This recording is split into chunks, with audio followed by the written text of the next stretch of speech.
Good morning. Please find your seats, almost everybody has, and prepare yourself for this morning's service.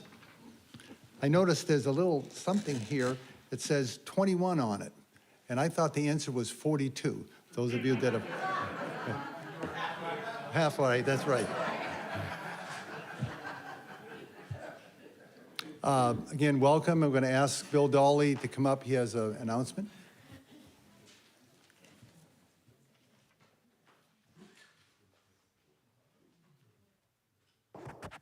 Good morning. I'm here to solicit help. CJ and I need help. Do we ever?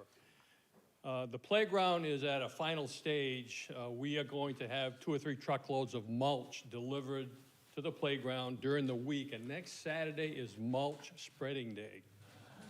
If you can provide some labor, that would be great. If you can't, that's okay. If you have a wheelbarrow, wheelbarrows are critical, you get extra credit. We're going to get started about 9 o'clock. CJ is going to provide entertainment. That should be interesting. If you have a garden rake, a shovel, wheelbarrows. I mean, steal your neighbor's wheelbarrow just for a day, but we need help. We want to get this done so that the kids can have their Easter egg event on next Sunday. See me after service. Just show up. Yikes. If you have a wheelbarrow and you can't get it here, let me know. I'll come get it. All right, thank you. Thank you, Bill. Welcome to the Unitarian Universalist Congregation of Columbia. I'm Phil Turner, and I'm the service leader for today. Our minister is the Reverend Stephen Robinson, and today we are very happy to welcome a very special guest speaker, Reverend Michelle Robinson. Our services, yay.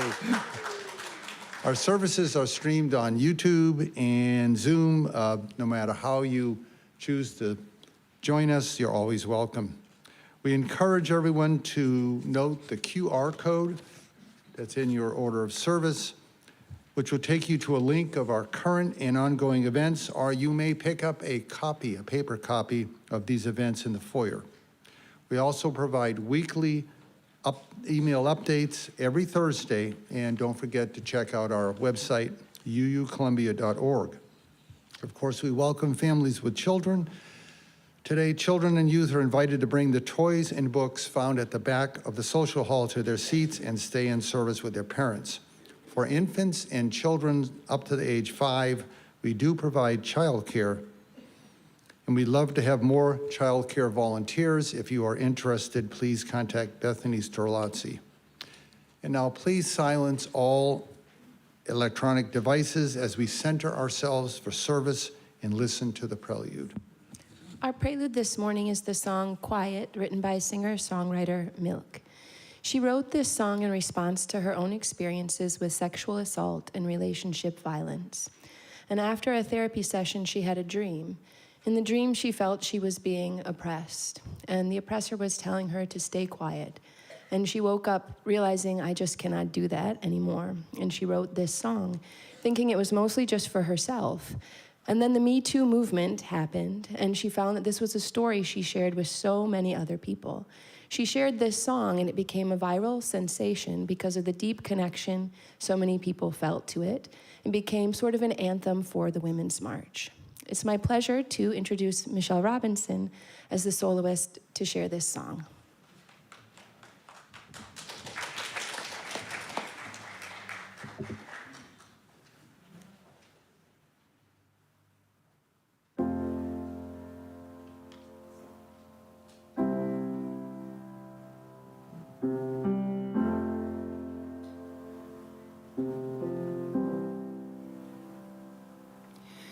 Put on your face, know your place.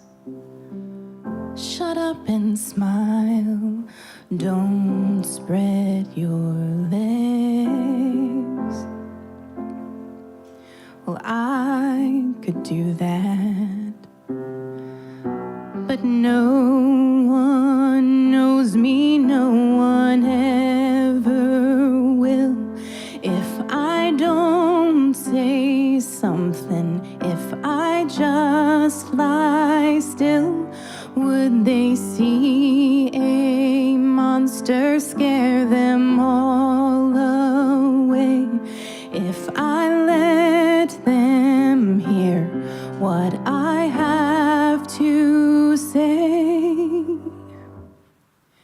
well, I can't keep quiet. No, no, I can't keep quiet. No, no, a one-woman riot. No, no, I can't keep quiet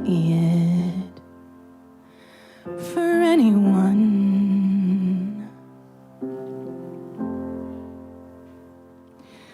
Not anymore, 'cause no one knows me, no one ever will. If I don't say something, take that dry blue pill, they may see that monster, they may run away, but I have to do this. I can't keep quiet. No, no, I can't keep quiet. No, no, a one-woman riot. No, no, well, I can't keep quiet.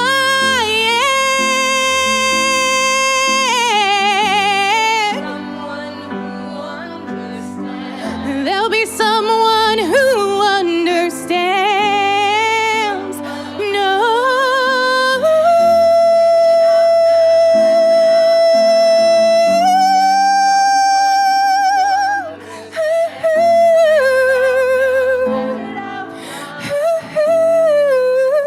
I can't keep quiet. No, no, I can't keep quiet. No, I can't keep quiet. Oh, no, I won't keep quiet.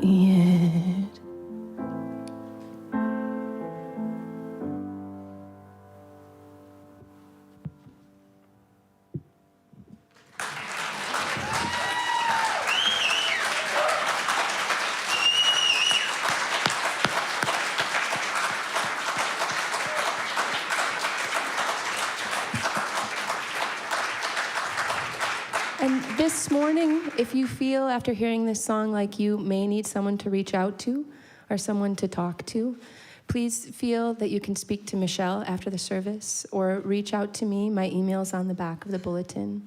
We can also recommend reaching out to the resource, the South Carolina Coalition Against Domestic Violence and Sexual Violence.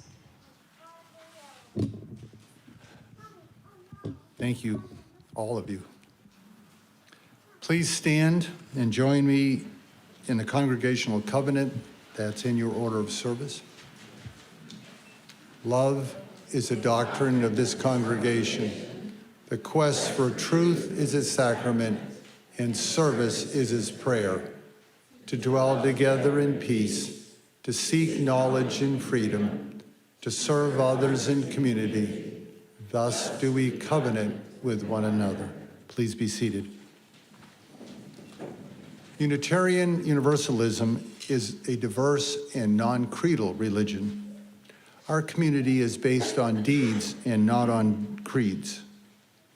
We are a covenantal religion, which means we don't have to believe the same in order to treat each other the same, with respect, equity, compassion, and dignity. We side with love, embracing and welcoming all people. Our board members and committee chairs welcome your questions and comments. If you would like to speak with a board member, please look for their green name tag. And now we'd like to recognize any guests or visitors who are here today. So visitors, if you are willing and able, please stand and wait for the microphone, and then rise and share your name and where you're from. And Sarah is going to help, and Luna are going to help us do that. Visitors? This one right here.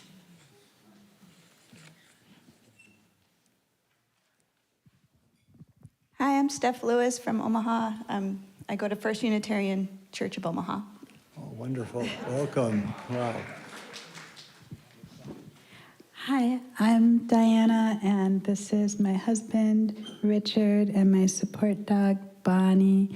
And we are visiting from the Unitarian Universalist Society of Greater Springfield in Massachusetts. Oh, welcome.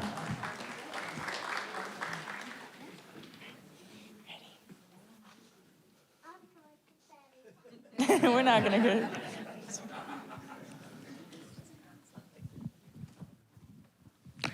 Hello, everybody. I'm Kurt Beiling. I am from the U Church of Kent, Ohio, and visiting family, and but very happy to be here too.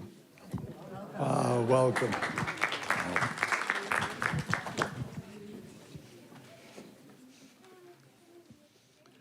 Okay, this may be superfluous, but if visitors, if you'd like to know more about UUCC, there's a card in the back of the chair. You could fill it out.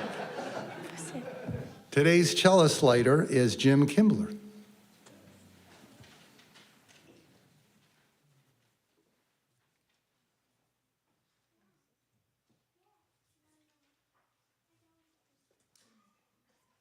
Spirit of light and life, come unto us. Now we have our opening hymn. This morning's opening hymn is in the Teal hymnal. It's number 1051. We Are. This song is by Isai Barnwell from Sweet Honey in the Rock. And there are some repeats in the music. So you're going to hear some of the sections you're singing happening more than once. As you look at hymn 1051, you'll see each time in the music you hit this repeat sign. It looks like there's a couple of dots in the music. It's telling you that section's going to happen again. So the first section happens a couple times. And then as you sing the main verse, there is a page turn going into page 3, where you'll also see another repeat sign that will take you back before you sing through to the end. And I'll help you know where to jump through as we're singing through. Please stand as you're willing and able to join in singing.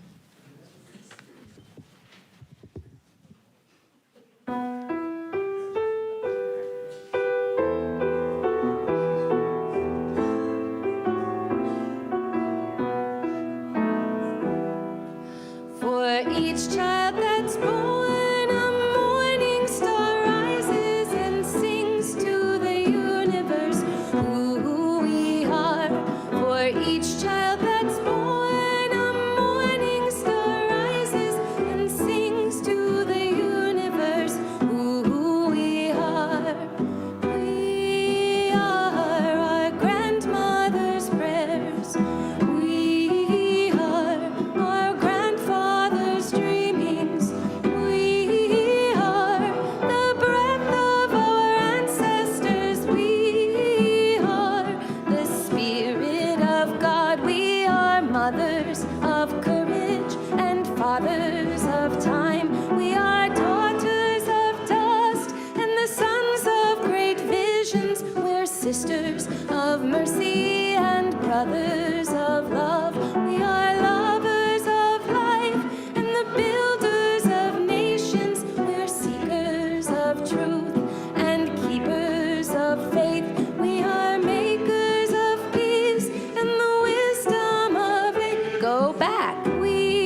For each child that's born, a morning star rises and sings to the universe who we are.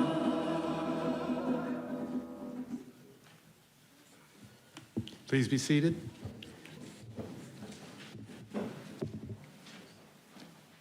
We'll have This I Value by Jim Kimball.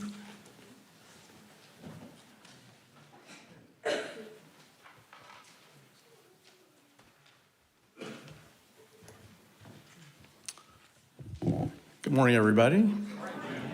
Our pledge drive is underway, so this is a good time to take stock of things in your life and in our church life.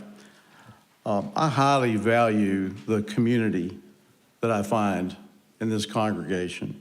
For so many people, and I've been in a lot of these categories in the past 10 years of my life since I retired. I've been a senior, of course. I've been single.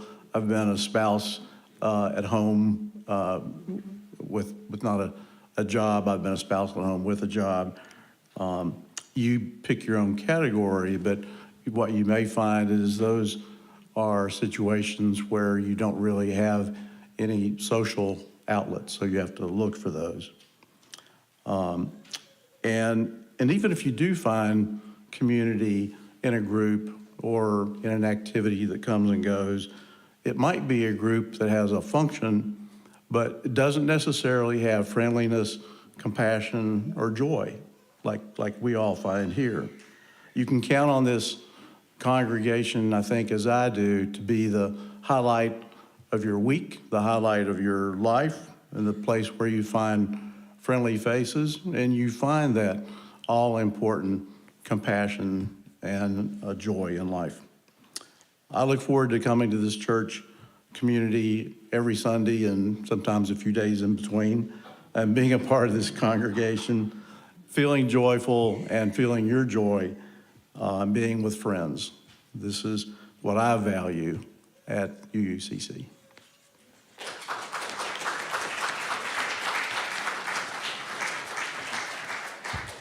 Thank you, Jim.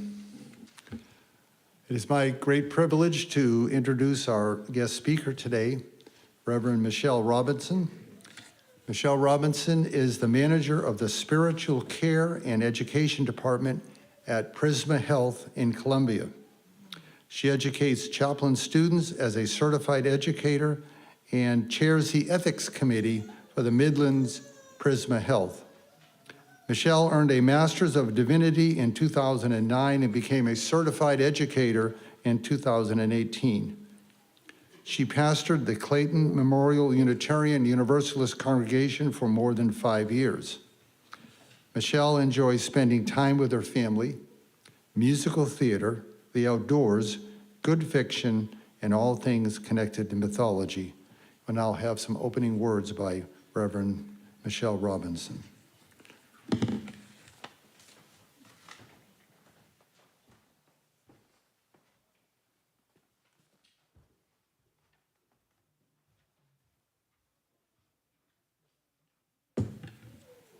Good morning. Today's opening words come from excerpts from Here Is B, If I Should Have a Daughter, by Sarah Kay. If I should have a daughter, instead of mom, she's gonna call me Point B, because that way she knows that no matter what happens, at least she can always find her way to me. She's gonna learn that this life will hit you hard, in the face, wait for you to get back up again, just so it can kick you in the stomach. But getting the wind knocked out of you is the only way to remind your lungs how much they like the taste of air. There is hurt here that cannot be fixed by Band-Aids or poetry, so the first time she realizes that Wonder Woman isn't coming, I'll make sure she knows she doesn't have to wear the cape all by herself, because no matter how wide you stretch your fingers, your hands will always be too small to catch all the pain you want to heal. Believe me, I've tried. Remember that good things come in threes, and so do bad things. And always apologize when you've done something wrong, but don't you ever apologize for the way your eyes refuse to stop shining. Your voice is small, but don't ever stop singing. And when they finally hand you heartbreak, slip hatred and war under your doorstep, and hand you handouts on street corners of cynicism and defeat, you tell them that they really ought to meet your mother.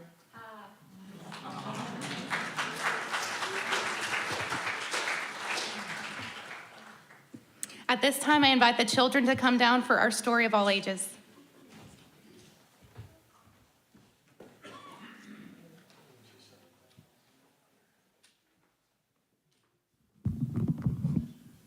Good morning. It's like everybody brought at least one special thing with them. That's nice. Look, a friend.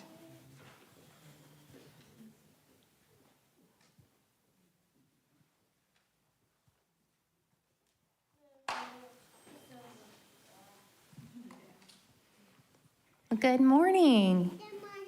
I look a little different than the person you're used to seeing here, huh? Yep. Hi, I'm Michelle. It's really nice to see you this morning. I'm going to read a story for you called Someday by Allison McGee and Peter Reynolds. Have you ever read this one before? No, it's a new one? All right, great. One day, I counted your fingers and kissed each one. She showed me her fingers.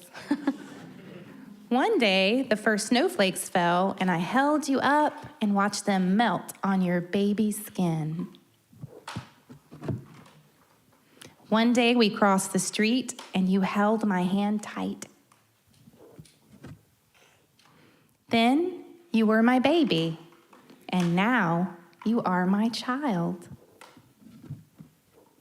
Sometimes when you sleep, I watch you dream, and I dream too. That someday you will dive into the cool, clear water of a lake. Someday you will walk into a deep wood. Someday your eyes will be filled with a joy so deep that they shine. Someday you will run so fast and so far, your heart will feel like it's on fire. Someday you will swing high, so high, higher than you've ever dared to swing. Who likes to swing? Me too. It's my favorite thing at the playground. Someday you will hear something so sad that you will fold up with sorrow. Someday you will call a song to the wind, and the wind will carry your song away. Someday I will stand on this porch and watch your arms waving to me until I no longer see you. Someday you will look at this house and wonder how something that feels so big can look so small. Someday you will feel a small weight against your strong back. Someday I will watch you brushing your child's hair.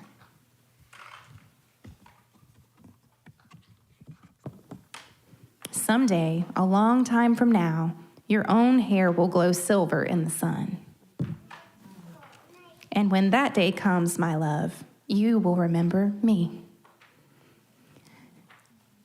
You have wonderful people who take care of you? Yes?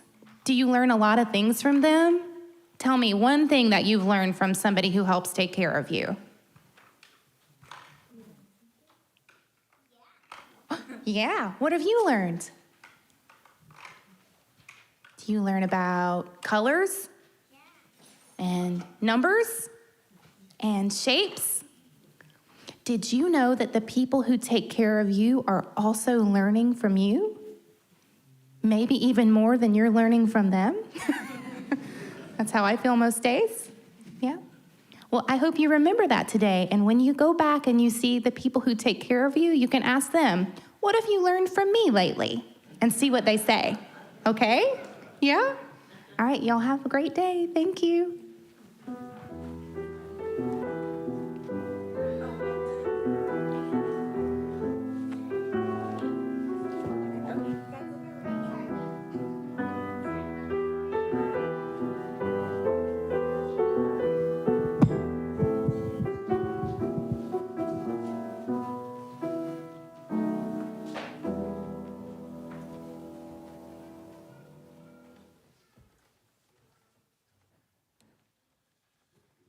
This time in our service, we create a space for our candles for community, and it is an opportunity for us to share the joys that we want to experience in community, but also the concerns that we are holding, that we want some extra shoulders to carry those concerns as well.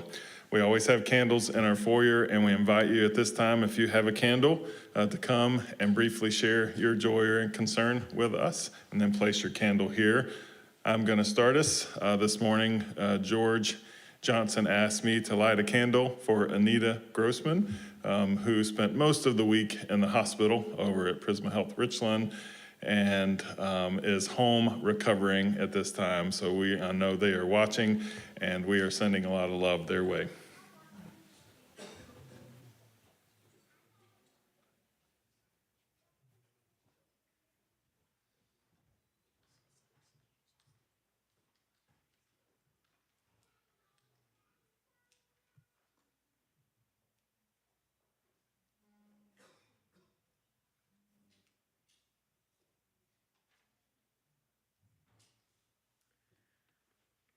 Light my candle first because I'm not sure my hand will be steady enough when I'm finished. Good morning, I'm Sharon Givens, and I have two concerns this morning and a joy to share. And I am reading so that I will be brief, otherwise I might run into rabbit holes and we could be here all day. It is my joy to stand here sharing my concerns and feeling your support and love, and it is reciprocated. My first concern, for the past year, I have been stressed by accusations and threats for something I did not do in an organization of which I was a member in good standing and in which my accuser subsequently barred me from membership. I have witnesses who will vouch for me, and the threats have never materialized, but they are still out there. Not knowing which way to turn, I sought Reverend Stephen's counsel last winter. He has been terrific, and we are so fortunate.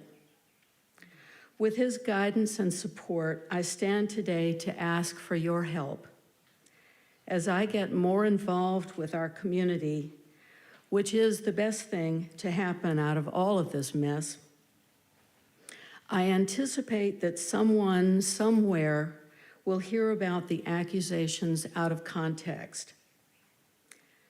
If you are that someone, will you please come and talk with me? None of the accusations is true, and I have no problem sharing the truth. My second concern is that I am driving to Charleston this afternoon for surgery tomorrow to remove some polyps on my vocal cords. Hence, I'm speaking today because who knows what might happen. I will be unable to speak for a week, but I can text, and if anyone would like to text me, please, I would welcome your texts. So I ask if you would please hold me in your thoughts, as I really do have no idea what the results of either of these concerns will be. I can just tell you that I am so grateful to be here today. Thank you.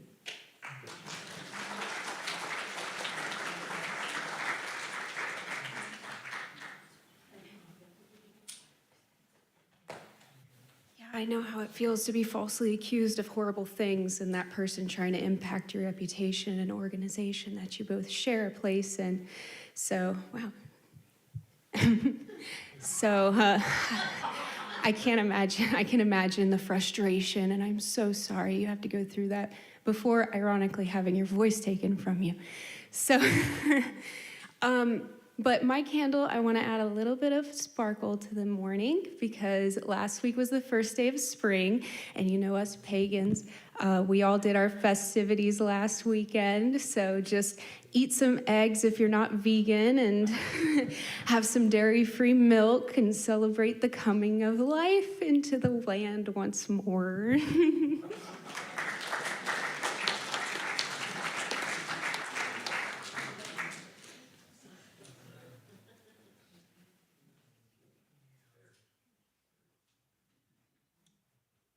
I don't have a candle, but I'm standing here. Got bad news on Thursday before last. My husband had throat cancer. He doesn't agree with, doesn't want to do the feeding tube. He don't want to agree with nothing they saying. So it's a lot on my hand. He's trying to do things that he can't do.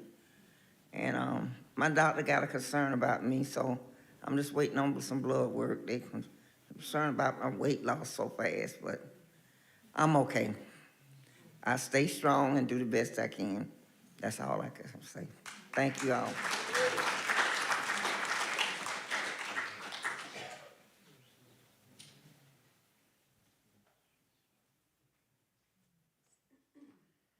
I have a great big joy.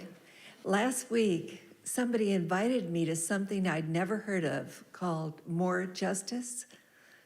And it turns out there are thousands of people, mostly church people, in the Columbia area that are working on gun violence and affordable housing and food deserts.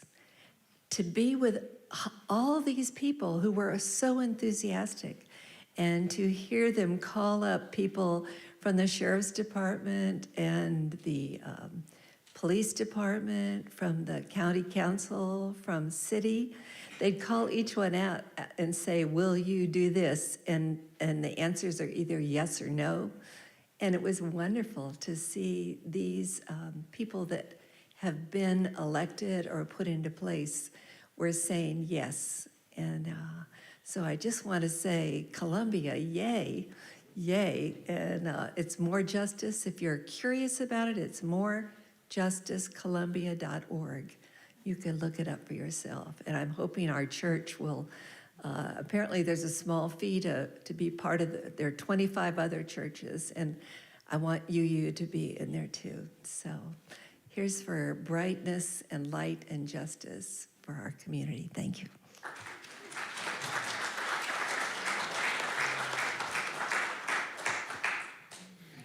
The last candle that we light for the silent joys and the silent concerns that we're holding this morning.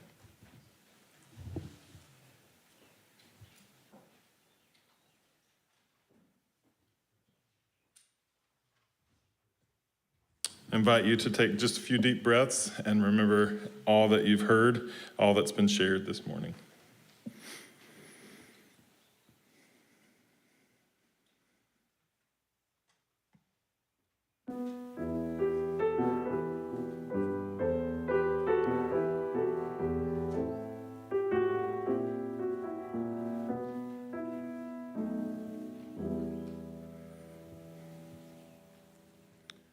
As we prepare for our offering this morning, reminder that our Share the Plate recipient for this month is the Congaree River Keeper. And so it's my pleasure to invite Bill Stangler back to share a little bit about the good work.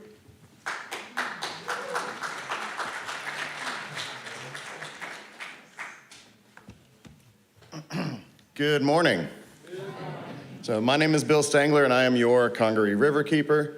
First, I would like to apologize. I'm gonna have to run right after this because I have a cleanup and we need to be ahead of both the rising water and these USC kids want to see a basketball game later or something. So I won't be able to hang around and chat with folks. I'm literally gonna have to head out the door. But the other thing I'm gonna apologize for is I do not have any breaking news about lawsuits that I can give you guys early this time like the other week. So instead, I'm gonna leave you with a couple of thoughts that I have. We just heard a little bit ago that spring is here. You guys probably noticed that despite the cooler temperatures this morning, but it is the season of blooming flowers and spreading mulch. But it's also a bunch of phenomenal things that we have along our rivers. So things that I'm looking forward to are things that are happening right now. So fish are migrating upriver. If you're a fisherman, you might not even be sitting here today because it's striped bass season. And the striped bass are running up from the Santee Cooper Lakes up the Congaree and the Saluda right now. So it is a very fun time for folks to do that. In a few months, we'll have the Rocky Shoals spider lilies blooming. Those are those rare, beautiful flowers that only occur in South Carolina, Georgia, and Alabama. In those states, they only occur on those major river systems. In those rivers, you can only find them in these rocky outcroppings. There are maybe 40 or 50 populations of these beautiful white flowers that are in the middle of the rivers in the entire world. We have a bunch right here on the Broad River and in the confluence. So if you want to see those when they start blooming really in like May, go out to Riverfront Park along the Columbia Canal, take a look through those observation things, or maybe get a kayak and go float through the confluence. Remember to only take photos, don't pick the flowers, because that's the future of the species. But that is a rare thing that we have right here in our backyard that's truly amazing. I think the fireflies are starting to synchronize in the next few weeks. They've got meetings that they do before that so they can get in tune. If you guys haven't ever seen that, it is truly phenomenal. The National Park is doing a lottery to sign up for that. So, spend the $1 to try and enter that lottery because it is truly stunning. And there are so many other unique things that are happening, from birds hatching and small wildlife to just the changing flows of the rivers and the temperatures warming up. And when I experience that spring out on the water, I'm reminded of why we do the work that we do. And that basic idea behind Congaree Riverkeeper is that these rivers belong to all of us. And so as I think of those things, as I see the muskrats coming out of the banks and swimming around, as I see the spider lilies start to grow up out of the rocks, and I guess today as I see the trash that we're gonna pick up later in about 30 minutes, I'm reminded of the importance of the work that we do and how important these rivers are to our community. And I could not do that work without the support of so many folks like y'all. So thank you very much for supporting our work and our rivers.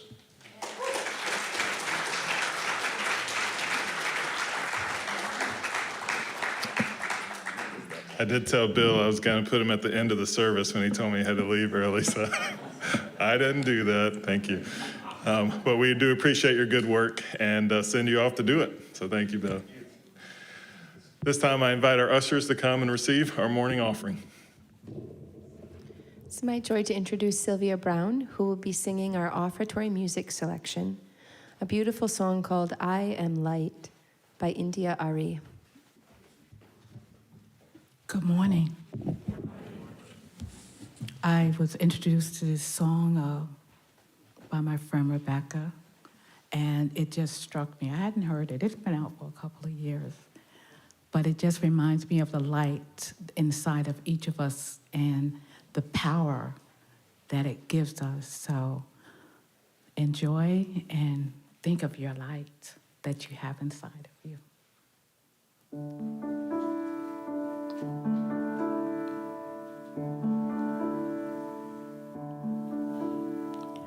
I am light, I am light.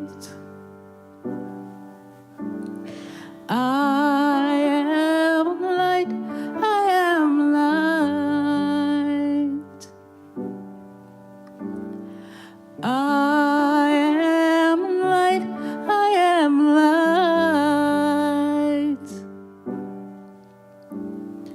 I am light, I am light. I am not the things my family did. I am not the voices in my head. I am not the pieces of the brokenness inside. I am light. I am light. I am light.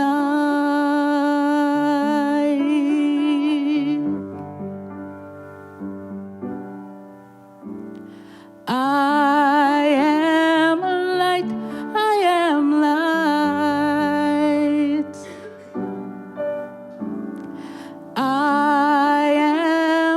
light. I am light. I am light.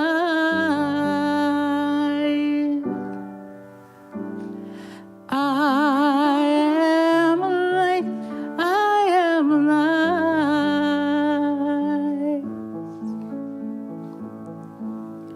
I am not the mistakes that I have made or any of the things that cause me pain.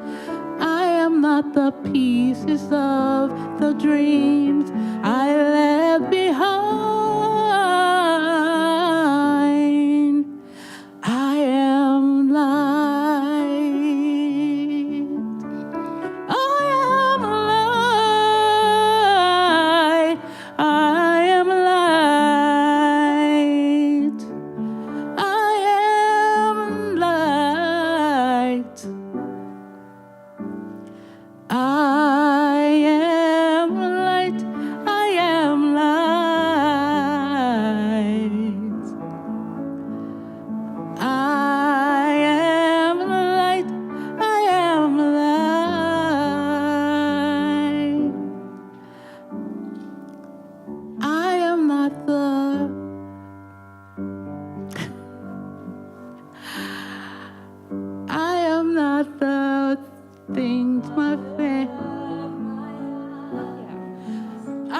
not the color of my eyes. I am not the oh my goodness.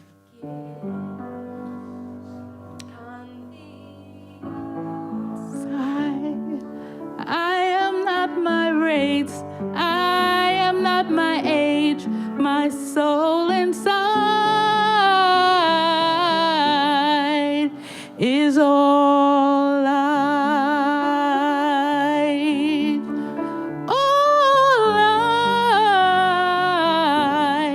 is all light.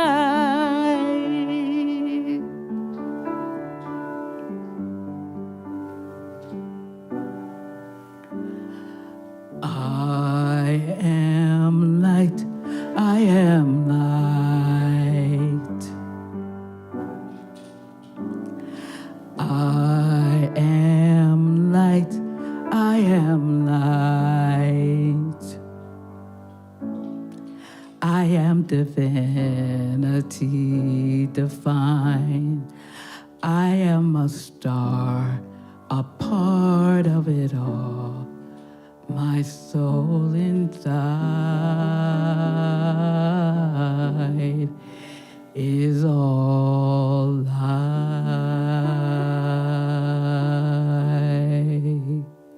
Thank you.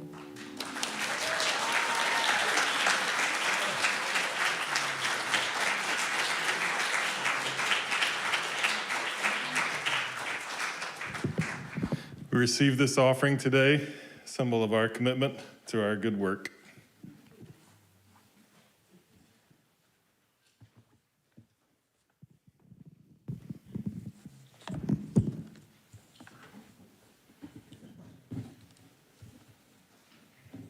That was beautiful, thank you. Well, usually when I'm asked to offer a meditation during Women's History Month, I consider the many ancestors who blazed trails, opened voting booths and vocations, and explored earth, space, hearts, and minds. I received a text from the amazing Linda Brennison one night. I was preparing a bath for my 3-year-old daughter, and she requested me to preach in March. So my first thought was, I wonder what women I might highlight. This sounds so fun. And in that moment, my 3-year-old daughter burst into the bathroom as though she had the most important announcement anyone had heard that day. And she said, "Mommy, I'm so beautiful." Yes, you are. And it's awesome that you're so confident about that. So in that moment, it came to me that part of Women's History Month is about looking back, but another part is about engaging the present to anticipate our futures. So today, with their permission, I share with you lessons I have learned from my daughters. Ever since I was a young child, I remember wanting to be a mother, and as an adult, that never wavered. When I met my husband, Stephen, the greatest gifts he gave me were 2 incredible girls, Mary and Sarah. We eventually shared a biological daughter as well, Luna. My favorite part of being a mother is the gift of bearing witness to human life. My children do not belong to me. They're not my property. They're unique people sharing their lives and space in our home. And as their mother, I get to uniquely participate in their lives and witness it. I remember their stories, bear in mind their struggles, and carefully hold their personhood. It has truly been the greatest part of my life to get to love them, and my joy to get to share a small piece of that with you today. Mary, my oldest daughter, has taught me about the power of voice. I met Mary when she was 8 years old. She's an introvert and constantly observing. Even when I would think she wasn't paying attention, later she would come to me with a really precise question connected to the conversation that happened. There's always been a depth to her that might go unnoticed by some due to her quiet nature, but her level of awareness has always been astonishing to me. One day when she was in elementary school, we were driving somewhere, and I look in my rearview mirror, and she's looking out the window very pensively. And I said, "Mary, what are you thinking about?" And she said, "Am I funny?" I said, honey, what do you mean? And she said, well, I know Dad's funny.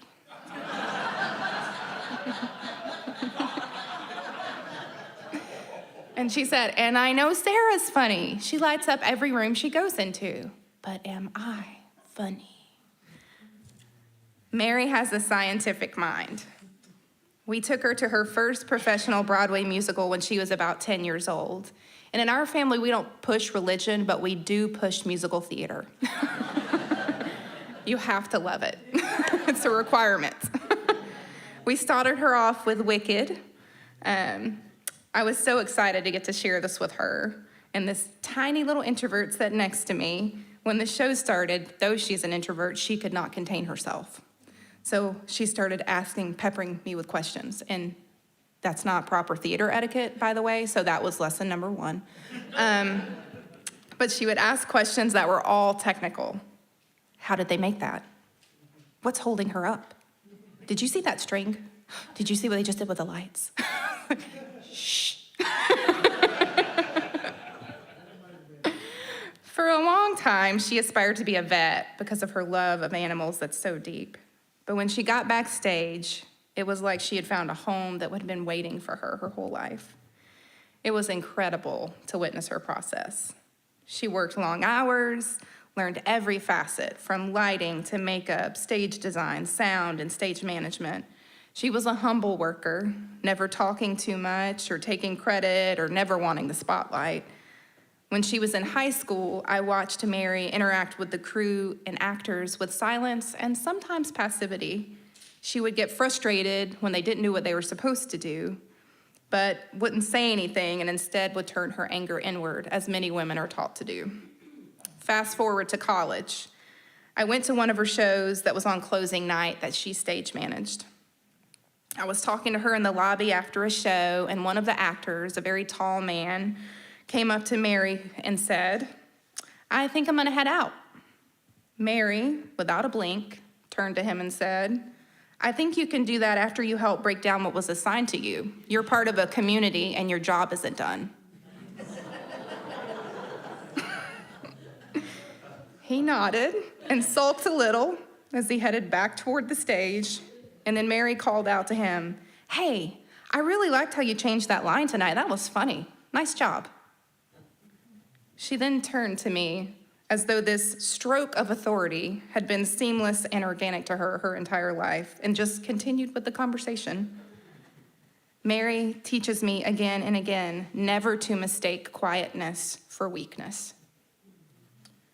This is something that women wrestle with culturally that's not just Western. Men are seen as competent until proven otherwise, and women are seen as incompetent until proven otherwise. This is not connected to the authority that the woman feels and has deserved herself. For example, in the US Supreme Court, the female justices get interrupted 3 times more than the male ones. And 96% of the time when that happens, it's done by a man. If we still needed proof, though, the great test is to talk to people who have transitioned and live both as a man and a woman, because they're exactly the same person with the same ability, intelligence, personality, and experience. And if they're treated differently after the transition, it must be because their gender. As scientists say, we've controlled for all the other variables and isolated the only one that matters. Neuroscientist Ben Bartz was astonished by the difference it made to his life when he started living as a man. He said, I've had the thought 1,000,000 times. I am just taken more seriously. An academic who didn't know Ben's history was overheard at one of his seminars saying, oh, Ben Bartz gave a great seminar today. His works are much better than his sister.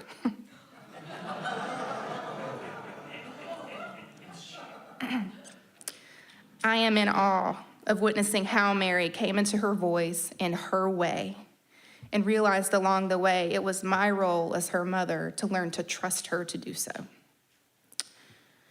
One of the metaphors I use to distinguish Mary and my middle daughter, Sarah, is school drop-off. When you drop off Mary at school, she would quietly grab her book bag, get out of the car, pull her hood over her head, and walk straight into the building, trying not to make eye contact with anyone.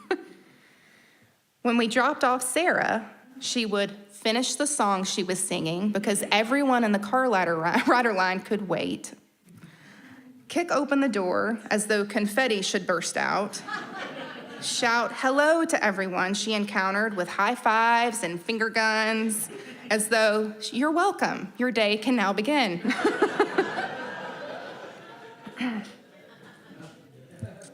Sarah has taught me about beauty. Sarah is my roaring advocate. She's demonstrated a depth of empathy since she was a young girl. A fellow student's dad came up to my husband on his son's and Sarah's first day of first grade, and he made this face and said, "Wow, your daughter is amazing." My son didn't want to leave. He was embarrassed because he couldn't stop crying. I didn't know what to do. She just came up and put her arm around him and said, "I'm scared too, but we can go do this together." Sarah is extroverted and very outwardly emotive. She can have an entire conversation, and all she needs from you is an occasional, mm-hmm. Which, living in a family of introverts, we're all really grateful for that. It would just be crickets at our house a lot without her. But Sarah also has a very high emotional intelligence. When we took her to see Les Mis, she sobbed when she heard the last song begin to play. And we checked in with her. "You okay?" And she said, "It's just so beautiful. I don't want it to end." Sarah is in constant surveillance of when needs are being missed and is a force of nature if she perceives an injustice is occurring. She's been chided for her voice and ostracized at times for expressing her opinion, but she just can't help herself to continue to put it out there. It's one of my favorite things about her. One night, when my youngest, Luna, was about a year old, Sarah was helping me give her a bath. And when I got Luna out of the tub and laid her on the towel to do her lotion and get her PJs on, I noticed that Sarah was just staring at her. And she said, "Shell, I get it. I think I get it now." I didn't know what she was talking about, but she continued, "I can't fathom her ever thinking for a second that she's not beautiful. That would blow my mind for that thought to ever even enter her mind. I love everything about her. Is this how you and Dad see me?" Lessons about beauty come up a lot raising 3 daughters. Women are socially conditioned to believe their beauty determines their value and power in our culture. Ironically, how women are socialized to belong together in groups is through deprecating their bodies. As Naomi Wolf, feminist author, writes, "The beauty myth is not at all about beauty. It's about patriarchal institutions and power. It prescribes behavior, not appearance." Getting to witness Sarah's epiphany around the absurdity of the prescriptive beauty norm for women will stay with me forever. When I reflect on that memory with her, it calls me to really look at people. Aren't we all beautiful? Shapes, colors, sizes, textures. The diversity of human beauty, in fact, should be overwhelming to all of us every day. Sarah's vulnerability to see herself in another has been one of the greatest lessons she taught me. Being pregnant is a uniquely woman experience. It's a cliche, but once you carry around a person inside of you for 9 months, you really do look at people that you encounter with greater respect. I also began to appreciate my body and the bodies of women much deeper. Women's bodies do phenomenal things to get every person on the planet. For instance, your mother grew a one-time, one-use organ in her body called a placenta to support you in utero. It nourished you, It established a deep connection with her blood supply and took blood and provided nutrients from it for you. It filtered your waste. It preceded all your organs. Before you developed kidneys, a liver, a stomach, the placenta acted as all those things for you. Her placenta grew as you grew and weighed as much as 2 pounds at your delivery. Isn't that amazing? I had no idea until I was pregnant that was happening. Another simple, profound thing I didn't know about my own body that my children taught me. I was able to breastfeed Luna. Did you know that research is showing that when a baby suckles at its mother's breast, a vacuum is created? And some of that baby's saliva is suckled into the mother's nipple. And there are receptors in her mammary glands that are able to read that saliva. And if the mother's body detects pathogens or illness, it can trigger a mother's body to create things to combat that infection. So before a baby can take prescriptions, a woman's body can adapt and essentially provide a custom-made medicine for her child. It adapts a special formula based on that specific baby. Amazing, right? I had no idea. Since I felt Luna's first kick in my belly, which she did on April Fool's Day, another comedian in our family. Here we go, y'all. She has not stopped moving. Luna attends the Riverbanks Zoo preschool. It's a Montessori outdoor program that encourages learning in and through nature. It's been an incredible experience for her and for us. We're so fortunate. When I dropped her off at preschool one day, her teacher said to me, "She's never where I expect her to be." She's constantly exploring. She stops to observe what everyone else walks past. And before I know it, there she is again, immersed in leaves, mud, bugs, or a good puddle. Luna has taught me about exploration. Luna has an insatiable desire to learn as a 3-year-old. She's not been socialized yet to know that an activity is designated for a girl or a boy. So she likes trucks, princesses, dinosaurs, dancing, and the latest trend, the floor is lava. She lives as though the world is her oyster, and her job is to use all of her senses to experience it. She doesn't want me to show her a picture of an orange. She wants to hold it. She wants to get the rind under her fingernails. She wants to smell it and let the juice run down to her elbows and try to lick it off, right, very gracefully. While children start showing gender preferences they have been taught by 3 years old, they don't start to think of their gender as being fixed or forever until 5 or 6 when they're more fully socialized. They learn to behave in ways they think their environment expects them to.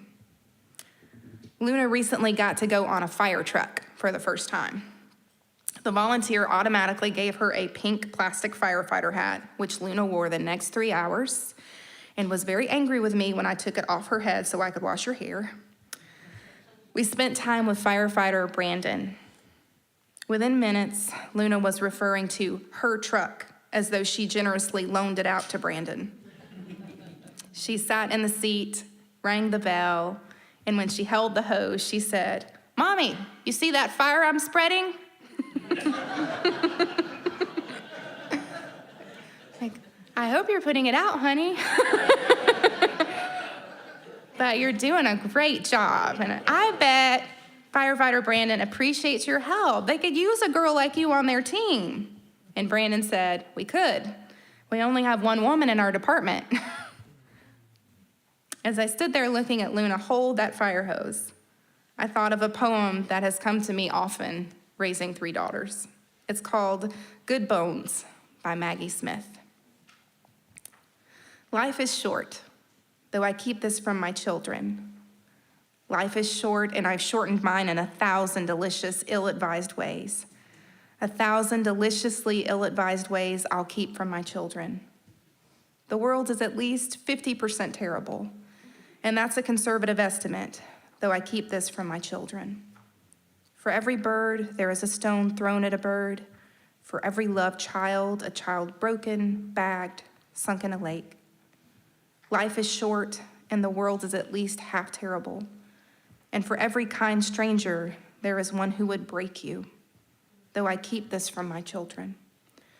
I'm trying to sell them on the world. Any decent realtor walking you through a real shithole chirps on about good bones. This place could be beautiful, right? You can make this place beautiful. There are times I feel like I am doing my best to sell my daughters on the good bones of a real shithole that they're living in. When Mary went to college, she was giving a bright pink bedazzled pepper spray as a gift. Did that make the idea of being attacked cuter? She watched 6 hours of orientation videos about sexual assault, and all the blue lights were highlighted to her on her campus tour so she would know where she could go immediately for help if she needed it. When I attended Sarah's elementary school soccer trophy day, the coach gave the only 3 girls on the team the Best Encouragers Award. When shopping for clothing for Luna as an infant, I cannot tell you the amount of overtly sexualized baby clothes there are for little girls. Sorry, boys, I'm taken by daddy right now. What? There are so many blatant ways I have watched my daughters be dismissed, ignored, objectified, and sexualized. And I know I can't protect them from that, which is one of the hardest lessons I've learned as a mother. While my daughter's generations are showing progress in some significant ways, like more favorable views of the LGBTQ community, research suggests that sexism is not making the same kind of traction for young people. For instance, an implicit association test conducted by Harvard University, younger people were more biased on gender issues than older people, especially concerning their view of women in leadership. With the recent overturning of Roe v. Wade, I think we all realized in new ways not to assume progress toward greater liberty and ownership of women's bodies is a given. The truth is, everyone in this room has daughters. You parent and mentor those younger than you who are watching you, listening to your words, observing how you treat each other, and taking in what you offer them both directly and indirectly. As a mother of daughters, I have learned from this congregation. I've witnessed my daughters be embraced by a community who loves them, regardless of what they believe, how they dress, or who they love. My daughters are learning from you. I watch them light up when they enter this space, and I watch you light up when you see them. Perhaps the greatest gift a parent can give their child is a belief that they are loved unconditionally.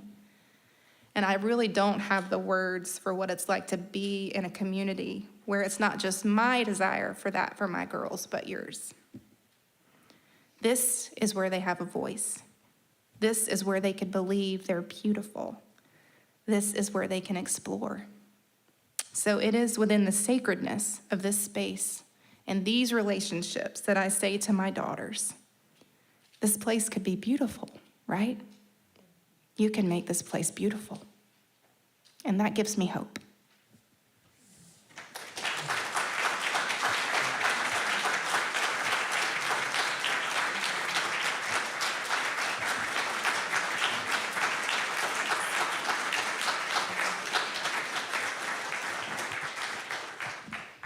I'd like to invite you to sing a different closing song in the Teal hymnal number 1002, Comfort Me. After listening to all of Michelle's words today and her stories of her amazing, unique daughters, I hope we can sing this in a spirit of how each young person's voice grows in their individual lives to find comfort, sing, speak, and dance in their own unique ways.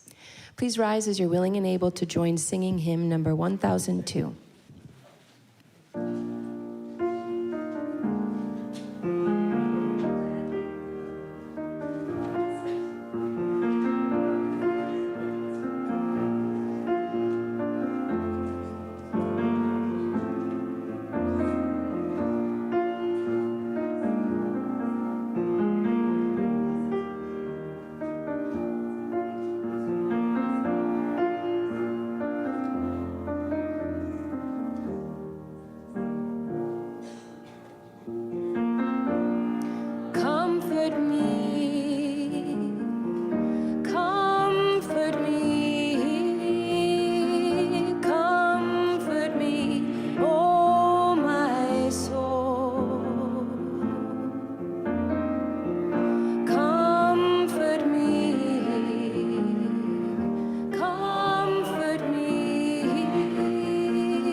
Today's closing words come from Samantha Rise, a Black transgender performer and social justice organizer in Philadelphia.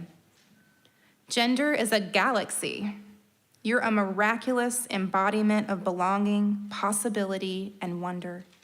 There's nobody like you in the universe. That's exactly why you belong. Trust your star stuff.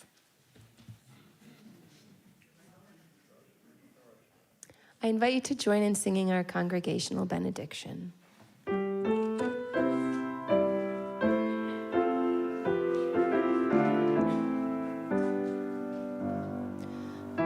the blessings of truth be upon us. May the power of love direct us.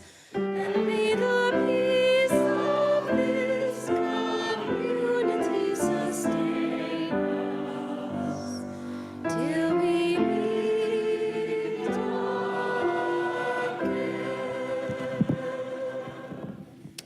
I'd like to thank everyone for being here for a part of this service today, and especially thank Michelle for such beautiful song and sermon. And the lovely, wonderful chorus of women who joined for that song. And Sylvia, thank you so much for your beautiful song as well. And Anna for coordinating all of that. If you are visiting here for the first time today or visiting from a UU congregation and this has convinced you to move to Columbia just to join this church, we completely understand that. But do stick around and give us an opportunity to get to know you as you get to know us. Parents, remember that to grab kids from the nursery as you're getting ready to leave. Don't forget those children that are back there. Though we do have a musical thing for kids today, right? After the service, and we also have a congregational conversation with the Denominational Connections Committee. So lots happening. Thank you all for being a part of this service.